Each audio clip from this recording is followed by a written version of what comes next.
فاعوذ باللہ من الشیطان الرجیم بسم اللہ الرحمن الرحیم یا ایہا الذین آمنوا کلوا من طیبات ما رزقناکم واشکروا للہ ان کنتم ایاہ تعبدون صدق اللہ العلی العظیم وصدق رسولہ النبی الامین المختار الکریم الرؤوف الرحیم۔ انتہائی احترام و عقیدت کے ساتھ حضور سید المرسلین خاتم الانبیاء شفیع المذنبین رحمت للعالمین صلی اللہ تعالی علیہ وآلہ واصحابہ وبارک وسلم کی بارگاہ میں اپنی غلامی کا ثبوت دیں،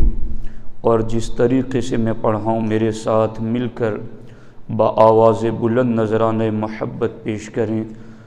الصلاۃ والسلام علیک یا رسول اللہ،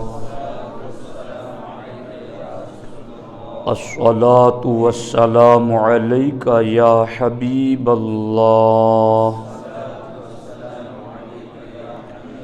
الصلاۃ والسلام علیک یا نبی اللہ، وعلی آلک واصحابک یا نور اللہ، صلی اللہ تعالی علیہ وسلم۔ دوستان محترم، قرآن مجید میں موجود آیات یا ایہا الذین آمنوا پر ہماری گفتگو سنی اجتماع میں چل رہی ہیں، اور آج قرآن مجید میں بالترتیب تیسرے مقام پر جو یا ایہا الذین آمنوا کے ذریعہ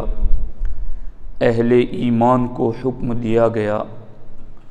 اس کو ہم سننے کی سعادت حاصل کر رہے ہیں۔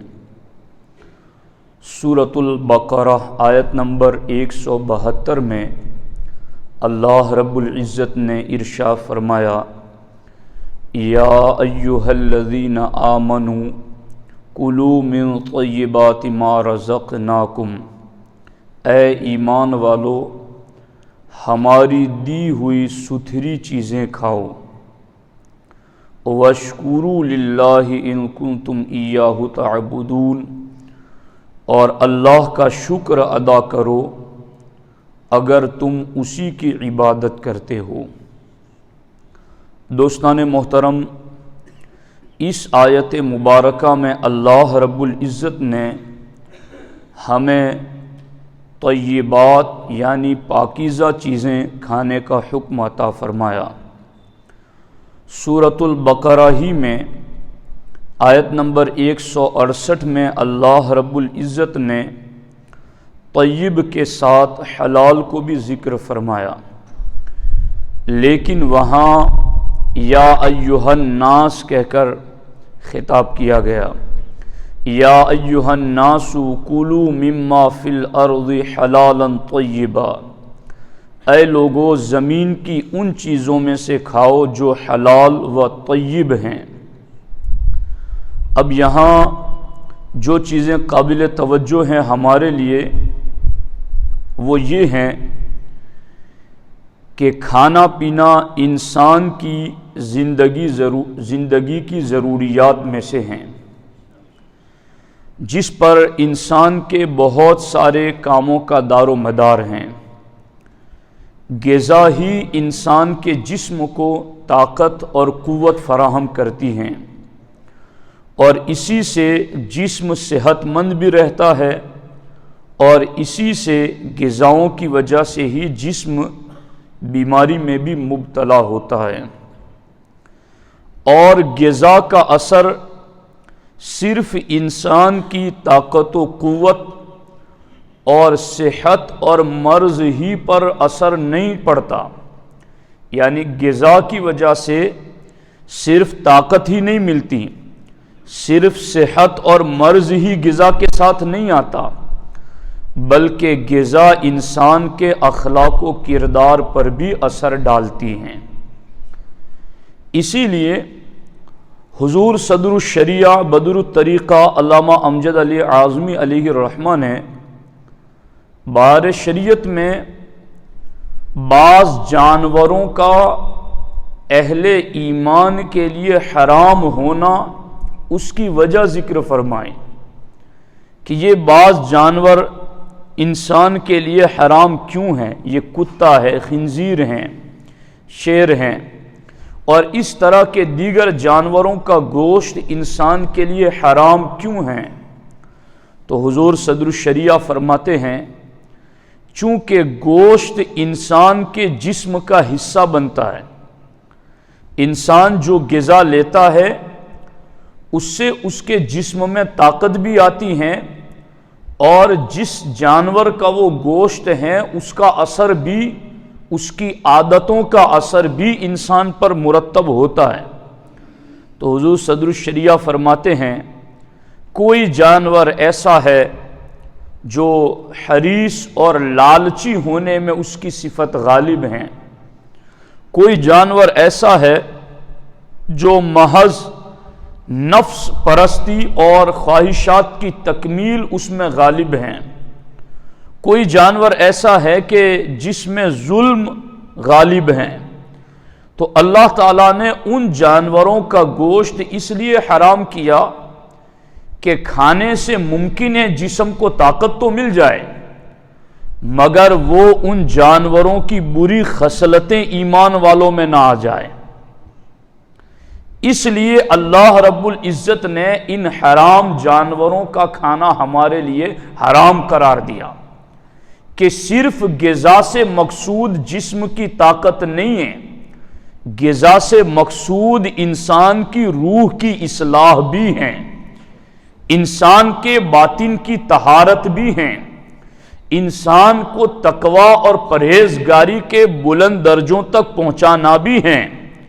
اور اسی لیے ہمارے نبی علیہ الصلوۃ والسلام نے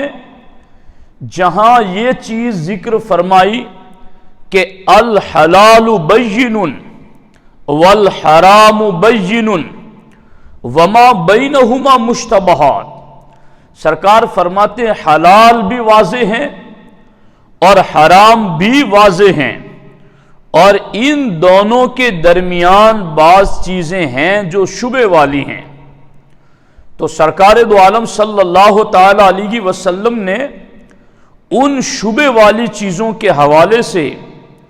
باضابطہ اپنی امت کو حکم دیا ہے کہ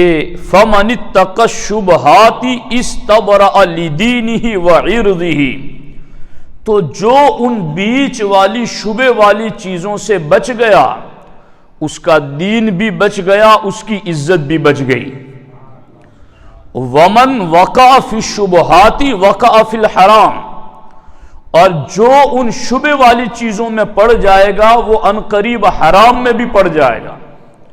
اور ہمارے نبی علیہ السلام نے اس کو ایک محسوس مثال کے ذریعہ امت کو سمجھایا۔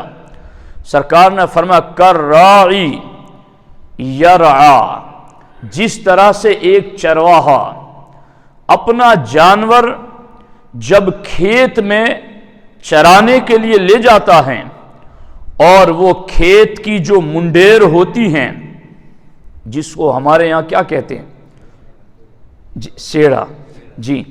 اگر اس کے اوپر بندہ اس جانور کو چراتا ہے تو ہمارے نبی علیہ السلام فرماتے ہیں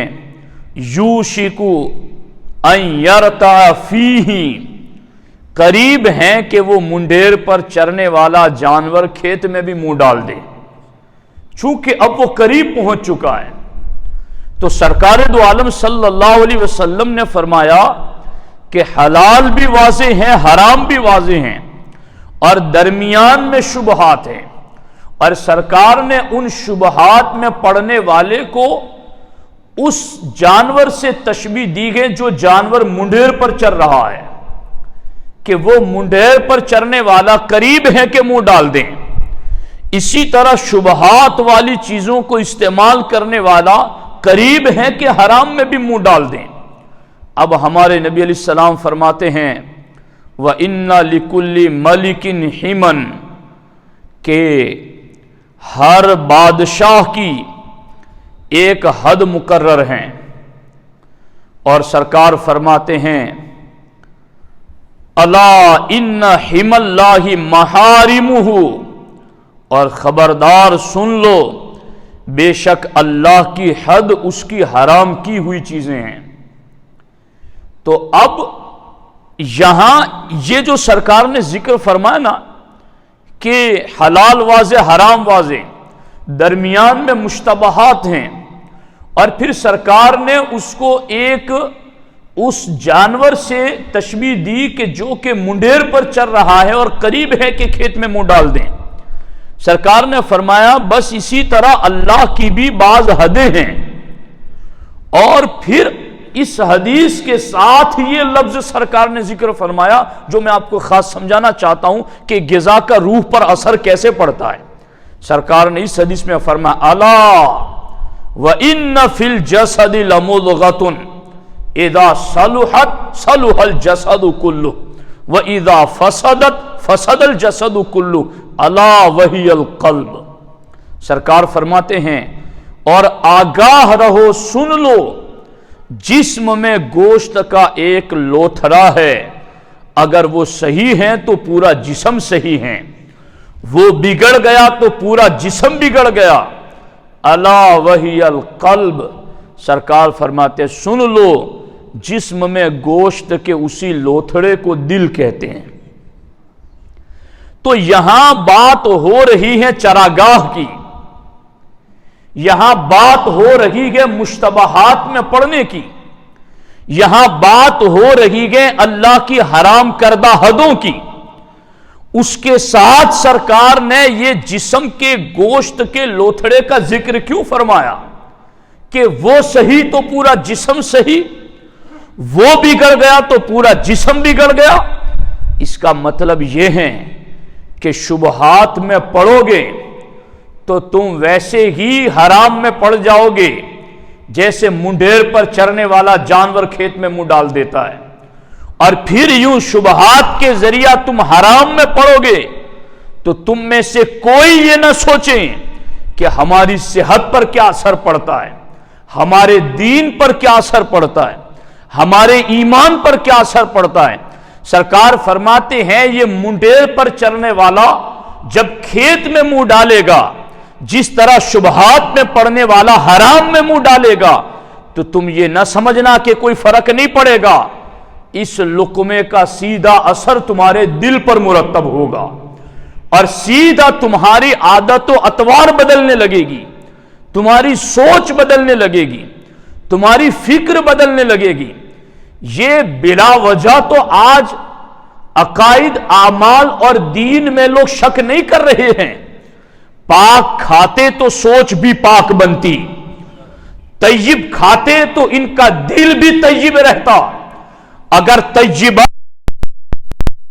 تو ان کے ذہن و دماغ اور دلوں میں اٹھنے والے خیالات بھی پاکیزہ ہوتے ہیں،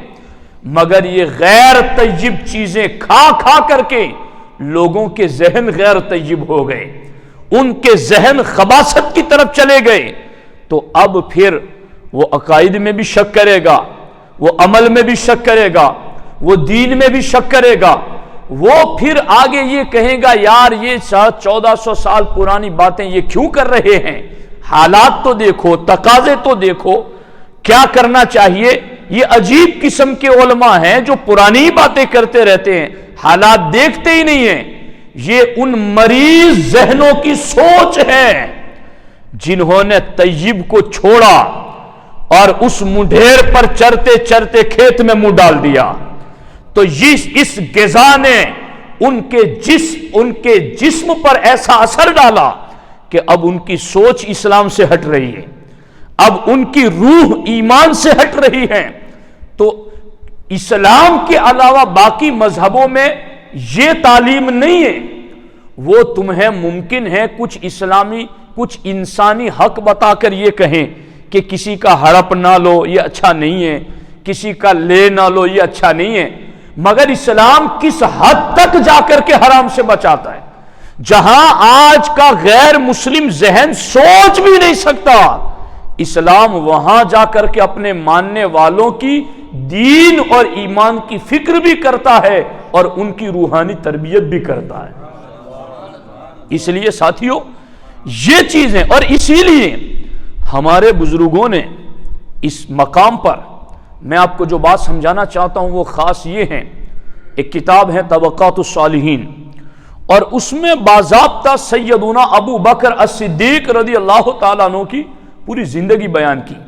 اور خصوصی باتیں خاص طور پر طبقات الصالحین میں بھی اور کشف المحجوب میں داتا گنج بخش علی حجویری نے بھی اس بات کو بالخصوص ذکر کیا ہے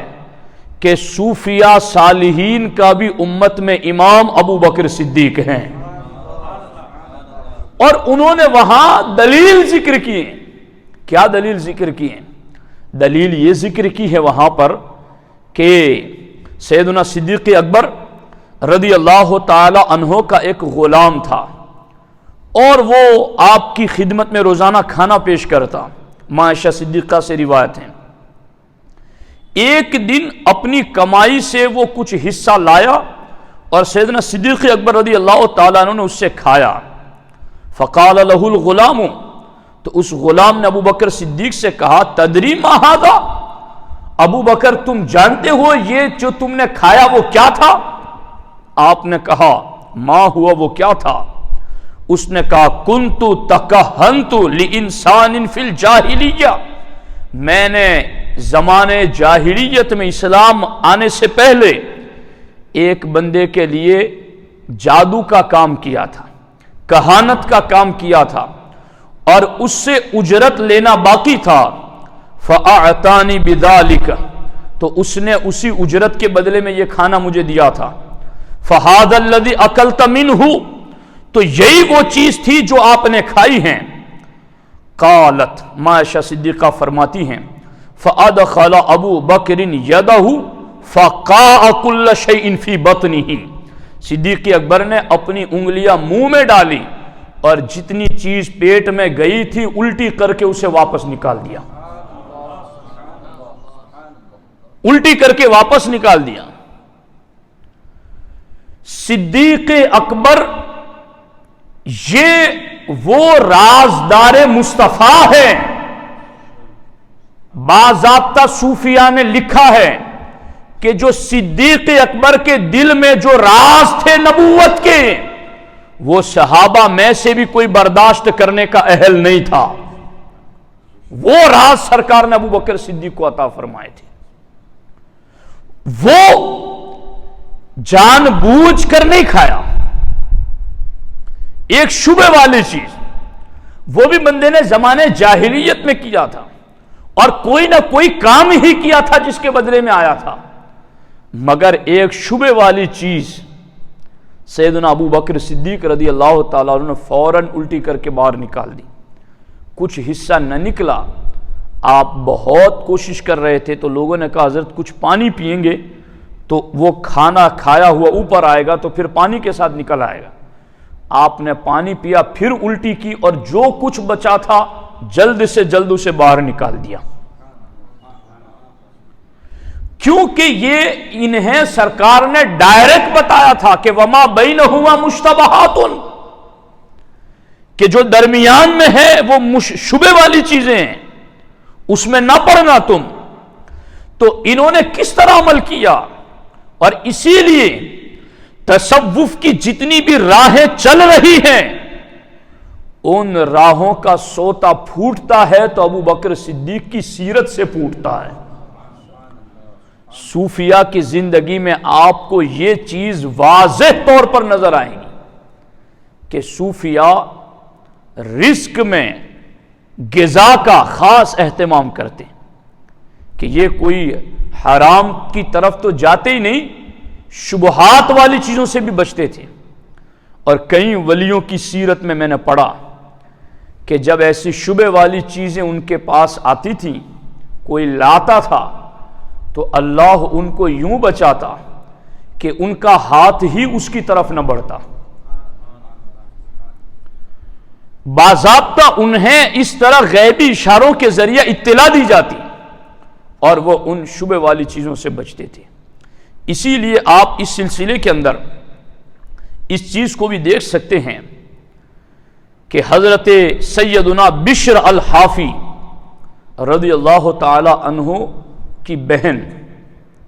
حضرت سیدنا امام احمد ابن حنبل کی خدمت میں پہنچی اور سوال کیا کہ میں سوت کاٹتی ہوں، کپڑے بنانے کا عمل، تو رات کو ہمارے گھر کے قریب سے شاہی سواریاں گزرتی ہیں اور شاہی سواریوں کے آگے مشل بردار لوگ چلتے ہیں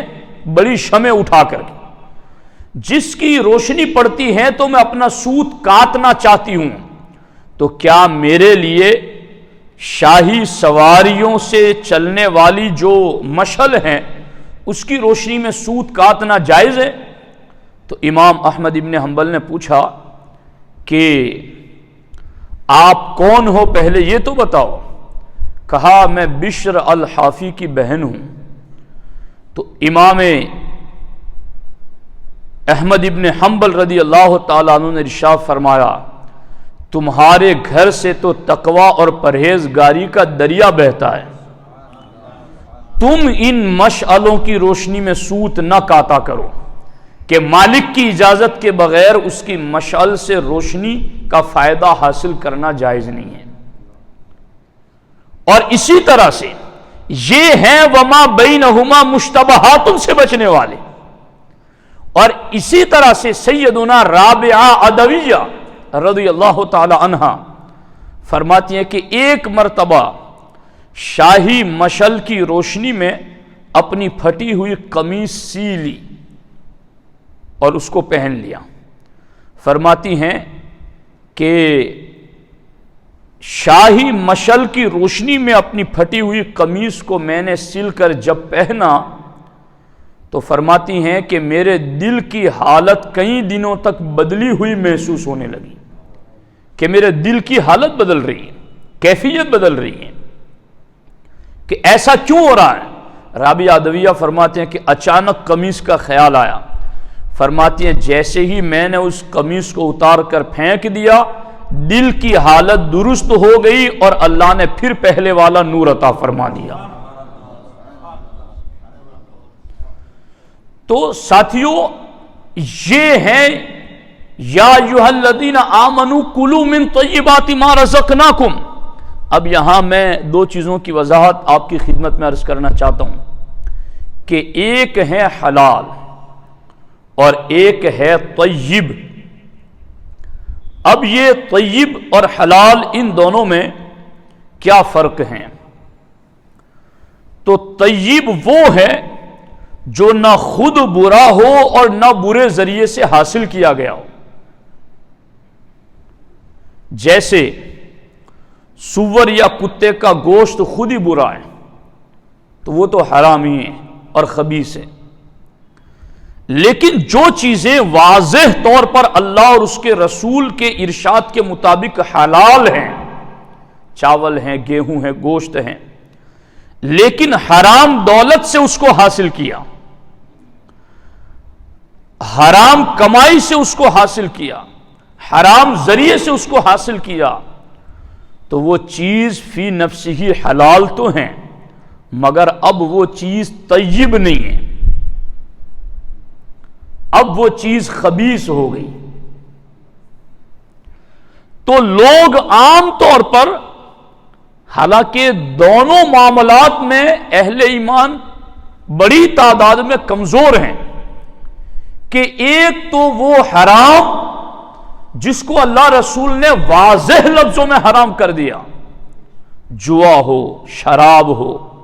لوٹ گھسوٹ کر کسی کا لے لینا ہو، غلط ناجائز دستاویز کر کے کسی کا قبضہ کر لینا ہو، یوں اس طریقے سے جو بھی واضح شریعت کی روشنی میں حرام ہیں ان میں پڑنا تو وہ تو بڑے درجے کا کبیرہ گناہ ہے ہی ہیں، لیکن کبھی کبھی یوں ہوتا ہے کہ چیز تو فی نفسی ہی حلال ہیں، کوئی مرغی کا گوشت بیچ رہا ہے، کوئی چاول بیچ رہا ہے، کوئی دال بیچ رہا ہے، کوئی تیل بیچ رہا ہے، اور وہ چیزیں پاک ہی ہیں، مطلب حلالی ہیں، مگر چوری کے پیسوں سے اس کو خریدا، تو اب یہ چیز جو آپ نے سود کے پیسوں سے، چوری کے پیسوں سے وہ چیز خریدی، تو اب وہ چیز تو حلال تو ہے مگر وہ طیب نہیں ہے، وہ خبیث ہو گئی ہے۔ اس کو میں آپ کو یوں سمجھا سکتا ہوں ایک مثال کے ذریعہ کہ ہمارے کپڑے جو ہم پہن کر نکلیں اور ہمارے کپڑوں پر دو چیزیں گری، ایک چیز تو وہ ہے کہ کچھ پیشاب کے ناپاک قطرے گر گئے، تو اب جو نفیس طبیعت کا بندہ ہوگا نا، جو پاکیزہ طبیعت کا،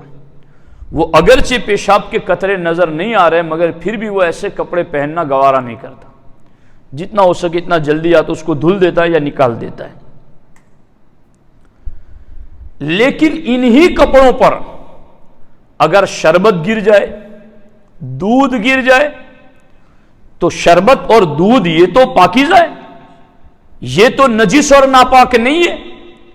مگر پھر بھی آپ شربت اور دودھ گر گیا تو آپ کو کپڑا، اگرچہ کپڑا ناپاک نہیں ہوا مگر گندا ضرور ہو گیا۔ تو اسی طرح سے وہ حلال طریقے سے حاصل کیا گیا، وہ حلال تو ہیں مگر خبیث ہونے کی وجہ سے ویسا ہی گندا ہیں جیسے آپ کے اور ہمارے کپڑوں پر دودھ اور شربت گرنے پر کپڑا گندا ہو جاتا ہے۔ تو اگر ہمارے جسموں پر پیشاب کے ناپاک قطرے گرے تو ہم جسم پر کپڑا فوراً نکال دیتے ہیں، لیکن جب آپ کے اور ہمارے جسم پر دودھ یا شربت گرے تو ہم کیوں نکالتے ہیں؟ اس لیے کہ گندا لگتا ہے۔ تو پھر اس غذا سے بھی ضرور بچیں جو کہ حرام ہے، مگر اس غذا سے بھی بچیں جو حلال ہے مگر غلط طریقے سے حاصل ہو کر کے خبیث بن گئی ہیں۔ چونکہ کپڑوں کو اگر ناپاک قطرے ناپاک کر رہے ہیں تو پاک چیزیں بھی کپڑوں پر گر کر کے کپڑوں کو گندا تو کر رہی ہے۔ تو اللہ نے ہمیں صرف حلال کا پابند نہیں کیا، اللہ نے ہمیں حلال کے ساتھ طیب کا پابند کیا ہے کہ تم حلال بھی کھاؤ اور طیب بھی کھاؤ۔ اور خدا کی قسم اس پر ہے نا، کبھی ایک مرتبہ بندے کو 40 دن تک خوب احتیاط سے ذرا پابندی کر کے دیکھو، جی ہے نا بات۔ حضرت عمر کا وہ واقعہ ہے نا کہ ایک عورت پر ایک شخص اس کو فریفتہ ہو گیا، تو عورت نے کہا کہ عمر کے پیچھے 40 دن تک نماز پڑھ لے، بعد میں تیری بات پر میں غور کروں گی۔ 40 دن تک حضرت عمر کے پیچھے نماز پڑھی، اس کے بعد 40ویں دن وہ عورت راستے پر کھڑی تھی، مگر اب یہ جاتا ہے تو نگاہ اٹھاتا ہی نہیں ہے، نگاہ جھکائے ہوئے ہی جا رہا ہے۔ تو عورت نے پوچھا اب کیا ہو گیا؟ کہا عمر نے دل کا رشتہ اللہ سے جوڑ دیا۔ تو یہ جتنے بھی لوگ ہیں جو دور ہے دین سے، وہ تو دور ہی ہیں، ان تک بھی پیغام پہنچاؤ، مگر آپ اللہ کے فضل سے وقت دیتے ہو، ہر سنی اجتماع میں بیٹھتے ہو، تو شبہات سے بچ کر ذرا 40 دن تک پرہیز کر کے دیکھو، پھر دیکھو سوچ کیسی پاکیزہ بن جاتی ہے، پھر دیکھو روح کو کیسا نور ملتا ہے، پھر دیکھو باطن کو کیسا کمال ملتا ہے، پھر دیکھو دین کی ہر بات پر سر جھکانے کا کیسا انداز ملتا ہے، پھر بندہ چوں چیرا نہیں کرتا، کیوں کیا، کیوں میں کروں، میرے لیے کیوں، یہ ساری باتیں ہی ذہن سے نکل جائے گی۔ اس لیے کہ اسلام نے جس حلال طیب کا ہمیں پابند کیا اسے ہم استعمال کریں گے تو ہم بھی حلال طیب ہو جائیں گے، ہماری سوچ بھی حلال طیب ہو جائیں گی۔ تو اس لیے ساتھیوں ان چیزوں کی طرف ہماری توجہ کا ہونا بہت زیادہ ضروری ہے۔ میں ایک حدیث پاک عرض کر کے گفتگو کو اختتام کی طرف لاتا ہوں۔ ہمارے نبی علیہ الصلوۃ والسلام ارشاد فرماتے ہیں کہ ایک بندہ ایسا ہے یطیل السفر اشعث اغبر، بہت لمبا سفر کر کے آ رہا ہے. ایک تو ہے نا کہ 3 لوگوں کی دعائیں رد نہیں ہوتی، ان میں ایک مسافر ہیں کہ جس کی دعا اللہ رد نہیں فرماتا. اس لیے مسافروں سے اہل ایمان درخواست کرتے ہیں میرے لیے دعا کرنا. اور بالخصوص حرم سے کوئی مسافر آ جائے حج پڑھ کے، وہ بھی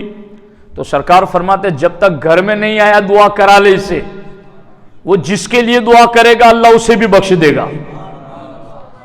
تو مسافر کی دعا مستجاب ہیں. مگر سرکار فرماتے ایک بندہ یطیل السفر، بہت لمبا سفر کر کے نکلا، اور سفر کے آثار بھی ایسے کہ بال بھی بکھرے ہوئے ہیں، گرد آلود ہیں، اور یمد یدیہ الی السماء، اور آسمان کی طرف ہاتھ اٹھا کر دعائیں کرتا ہے، یا ربی یا ربی، اے میرے رب اے میرے رب. مگر سرکار فرماتے مطعمہ حرام، مشربہ حرام، ملبسہ حرام، غذی بالحرام فانا یستجاب لذلک. سرکار فرماتے مگر اس کا کھانا حرام ہے، اس کا پینا حرام ہے، اس کا لباس حرام ہے، وہ حرام کی غذا کھاتا ہے. تو سرکار فرماتے اگرچہ لمبا سفر کر کے آیا ہے، اگرچہ یا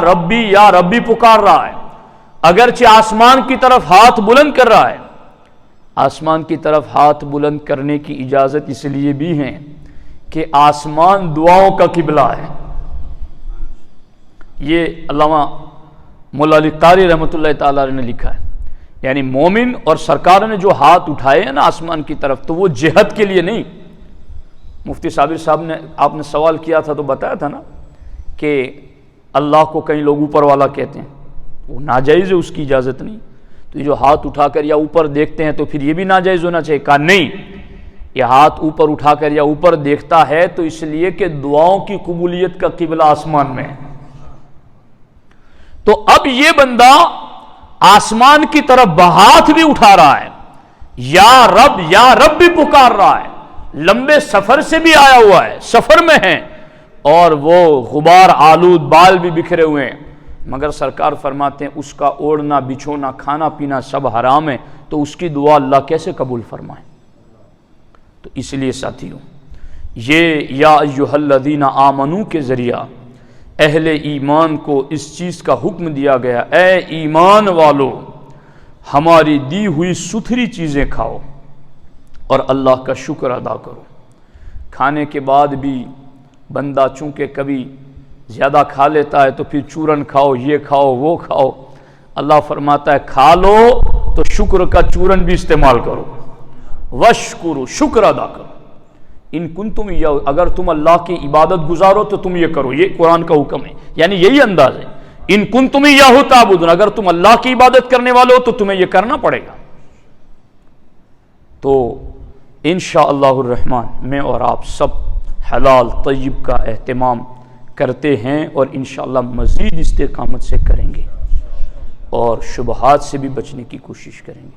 تو انشاءاللہ ہماری روحوں میں بھی نور آئے گا. اللہ تعالیٰ اس گفتگو کو قبول فرمائے